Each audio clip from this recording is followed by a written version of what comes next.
నిన్న సందర్శించినటువంటి విలేజ్ ముదివేలు దగ్గర ఒక గ్రామం.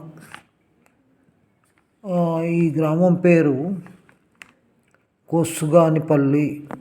ఈ ఊర్లో రైతులు ఒక్కొక్కరికి ఎకరా 2 ఎకరాలు భూమి ఉంటుంది. ఇది తంబళ్ళపల్లి మండలం, అన్నమయ్య జిల్లా. ఇందులో కార్జుమైన్ గురించి తీయాలని చెప్పి ఆ మీటింగ్లో వాళ్ళందరూ ముక్తకంఠంతో వద్దని చెప్పడం జరిగింది. అందుకోసం మీటింగ్ జరగలేదు. వ్యయ ప్రయాసాల గురించి మేము అక్కడ చేరుకోవడం జరిగింది. అక్కడ ఆహ్లాదమైన సెలయేర్లు, అదేవిధంగా ఒక డ్యాము, కొండలు ఉంటాయి. అక్కడ 6 నెలలు చల్లగా ఊటీలాగా ఉంటుంది ఆ ఊరు. మాకు చెప్పినటువంటి మా అధ్యయనంలో తేలింది ఆ అంశం. అక్కడ పక్కనే సోలార్ పవర్ ప్లాంట్ ఉంటుంది. టీడీపీ వాళ్ళు తిరుమల తిరుపతి దేవస్థానం స్థలం ఇచ్చినారు. దానికి లీజ్ పే చేస్తూ అక్కడ కరెంటు ఉత్పత్తి చేస్తున్నాం. ఇంకొకటి అగ్రికల్చర్కు సంబంధించిన కాలేజ్ ఉంది అక్కడ.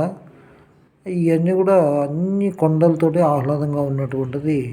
డిస్టర్బ్ చేసే ప్రయత్నమే ఈ యొక్క మైన్ గురించి జరుగుతూ ఉన్నాయి. ముఖ్యంగా మనం ఇవన్నీ కూడా గమనిస్తే ఆంధ్రప్రదేశ్లో ఒక అన్నమయ్య జిల్లానే కాకుండా మొత్తం రాష్ట్ర వ్యాప్తంగా కార్జుమైన్ తీయడానికి గతంలో జరిగింది. ఇప్పుడు కూడా అదే పద్ధతిలో జరుగుతుంది.